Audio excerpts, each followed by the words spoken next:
Kioo cha uzima, mwangaza wa kweli, uhai wa milele ndani ya kiumbe kipya. Ameponywa, amekamilika, anatembea kwa kweli katika roho na kusudi.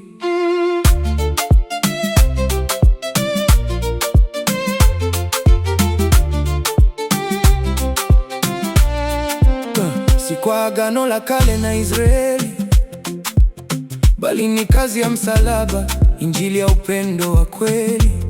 Hakuna tena kivuli wala pazia, neema ya Kristo ndiyo mwanga wetu wa milele. Kwa mapigo yake tuliponywa, sio ahadi tu, bali uhai unaoishi ndani yetu.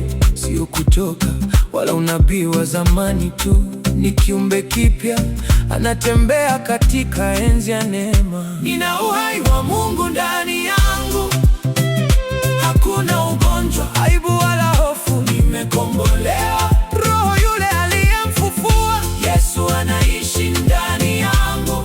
Mwili wangu uko hai, nimefufuliwa pamoja na Kristo. Sihitaji kuponywa, nimevaa afya ya kiungu. Natembea kwa nguvu, kusudi na utajiri wa Baba. Sisi waumini tunaimba bila kuacha, Kristo ndani yangu, mfalme aliye hai.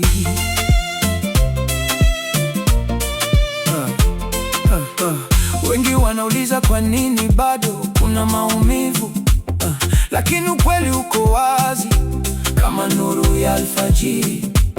Sio kwa juhudi, si kwa akili ya kibinadamu, bali kwa ufunuo Injili inayoangaza milele. Sheria haikumkamilisha yeyote, lakini neema imejaza mapengo yote ya moyo wetu. Sasa uhai wa Mungu unamiminika bila kipimo. Hili ndilo neno hai, halibadiliki. Warumi 8.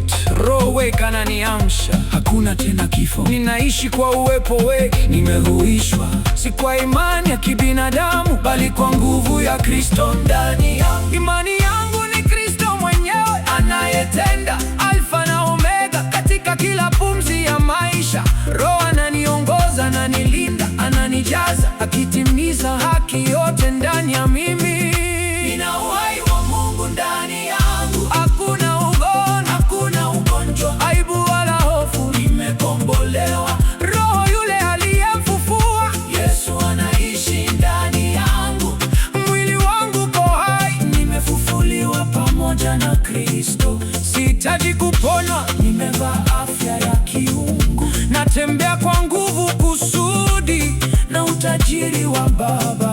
Sisi waumini tunaimba bila kuacha, Kristo ndani yangu, mfalme aliye hai.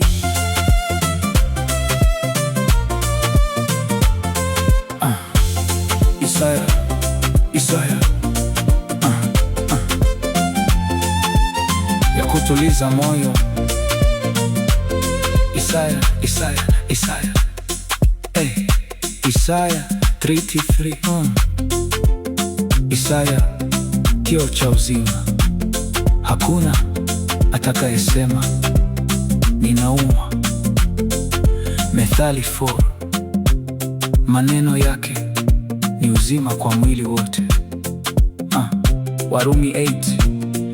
Mwili wangu umefanywa hai, sio hadithi, ni neno la kweli. Mimi ni nuru, nimechaguliwa, nimejazwa katika jina la Yesu. Ninasimama nikiangaza, sasa ninatiri dunia kwa uzima wa kiungu ndani yangu.